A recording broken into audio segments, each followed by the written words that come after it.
Pour parler des évolutions dans le monde de l'éducation, j'accueille à mes côtés Abdelillah Kadili. Bonsoir et bienvenue. Vous êtes le président de la Fondation Temkin, très engagé sur cette thématique. Selon vous, qu'est-ce qui fera la spécificité de l'école de demain? Bonsoir Wadia, je te remercie de me recevoir.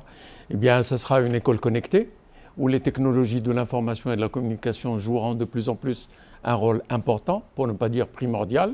C'est le cas dans d'autres pays et notre pays est en train de suivre avec des percées réellement remarquables. Je note au passage que le département de l'éducation s'est engagé sur cette voie. Nous nous félicitons de ce qui se passe sur le terrain. Nous pensons qu'à terme, nos écoles, toutes nos écoles, nos universités profiteront de cette vague et en bénéficieront et réaliseront des percées, réaliseront une amélioration très nette qualitative de l'éducation. Alors justement, dans ce domaine-là et en la matière, comment est-ce que vous œuvrez concrètement avec les pouvoirs publics pour que cela concerne l'ensemble du territoire national? Nous avons engagé dès notre inception, dès notre création, une grande vague de partenariats avec l'ensemble des acteurs de la chose éducative. Nous avons développé une équation, ce que nous appelons aujourd'hui l'équation Temkin de l'amélioration qualitative de l'éducation, où toutes les variables, établissements scolaires, enseignants, élèves, etc., font partie de notre dynamique d'amélioration, où pour chaque variable, les élèves, les enseignants, chaque variable, nous avons développé des programmes. Nous nous félicitons également que cette équation soit retenue par le département de l'éducation. La feuille de route du nouveau modèle de développement retient comme premier axe stratégique une éducation de qualité pour tous et à la clé, 3 principales variables, l'établissement, l'enseignant, l'élève et la famille qui doit revenir à l'école. Et ça fait partie de notre équation.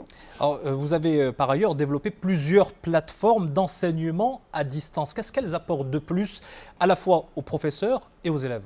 En fait, ces plateformes sont au nombre de 7.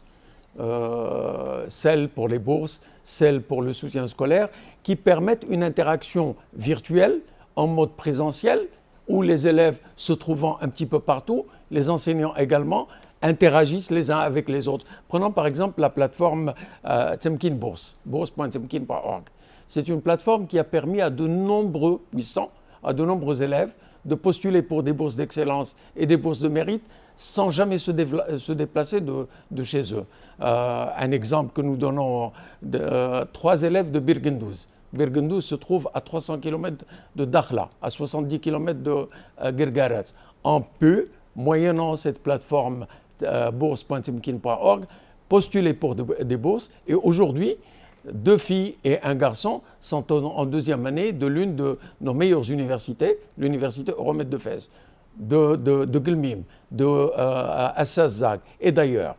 C'est des plateformes qui sont maroco-marocaines, conçues par une équipe de jeunes qui travaillent à la Fondation, une vingtaine de personnes, et qui ont développé ces plateformes pour permettre à ceux qui se trouvent à des milliers de kilomètres, à des centaines de kilomètres de ces universités, d'accéder à cela. Récemment, le 28, 29, 30 du mois dernier, nous avons organisé la 3e édition des journées portes ouvertes virtuelles, où des centaines pratiquement 250 universités conviées à cette 3e édition ont pu se connecter et ouvrir la voie à des milliers d'élèves pour une interaction. Merci beaucoup Abdelillah Kadili pour votre engagement et votre passion dans ce domaine de l'éducation combien fondamental. Je rappelle que vous êtes président de la Fondation Temkin.